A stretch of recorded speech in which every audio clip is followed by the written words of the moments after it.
የምትጠብቂው ሰው ምን ብዬ ልንገራት? እኔ ነኝ ልበላት? እዚሁ በቆምኩበት አልፈልግም ብላኝ ጥላኝ ብትሄድስ? ወዴት ሄድክ?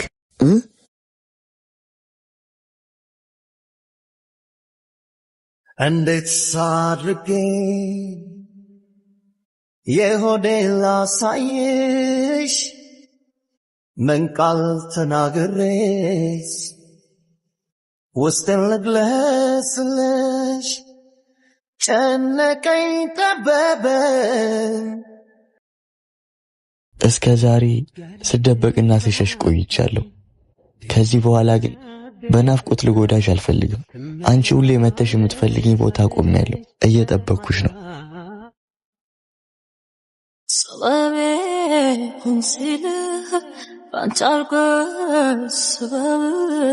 ሰበቤ ሁንሲል ባንቻልኩ ሰበብ ደስታዬ መውደዴ ነግሬያት ዛሬ ቢውጣለኝ። አባ እዚህ የመጣ ሰው ነበር እንዴ? እኔ እንጃ፣ እኔ አላየሁም።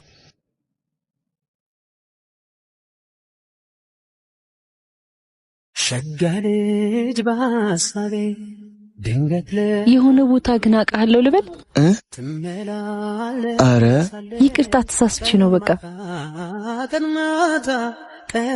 ቆይ ግን ምን ያህል ጨካኝ ብትሆን ነው እንደዚህ ጨከንክብኝ? የኔ ቆንጆ ማንነቴን ነግሬሽ ከማጣሽ ፍቅሬ በልቤ ታፍኖ ቢቀር ይሻላል። ከዚህ በላይ እቺ ምስኪን ልጅ እንድትጎዳ አልፈልግም። ባለ ደብዳቤው ሁሌ የምትፈልገውም ሰው ከጎን የቆመው ሰው እንደሆነ ነግራታለሁ። ቆይ ግን አንተ ማንን እየጠበክ ነው? እሱ እየጠበቀ ያለውማ አንቺን ነው። በቃ ሁሉም ሰው ባለ ደብዳቤው ነው የሚመስልሽ? እሱ የመጣው እኔን ፍለጋ ነው። ኡፍ አቡሻ ስታናድድ። ትመላለሳለች ቀን ማታ። ሃፒ በርዝዴይ መልካም ልደት ብለናል። አመሰግናለሁ። ይኸውልህ ዛሬ መልካም ልደት ያለ ሰው ነው ነገ ምን ሆነ ሞተ የሚል። ስለዚህ ስለሱ አትጨነቅ።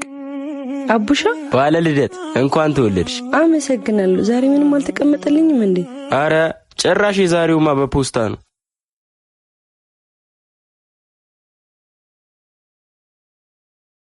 ደማሞ ደጀሻለሁ ፍቅሬ ተጨንቄያለሁ አካል ፍቅርሽ አለብኝ ኩብ። የኔ ቆንጆ እንኳን ተወለድሽ። ይቺ ቀን በእኔ ልብ ውስጥ ትልቅ ቦታ አላት። ምናልባት የኔና ያንቺ ወይ የመጀመሪያ ወይ የመጨረሻ ቀን ትሆናለች። የፍቅርን ትርጉም አዎ ሁሌም ስትጠብቂውና ስትፈልጊው የነበረው ባለ ደብዳቤው ነኝ። ካሁን በኋላ የፈለግሽውን መወሰን ትችያለሽ።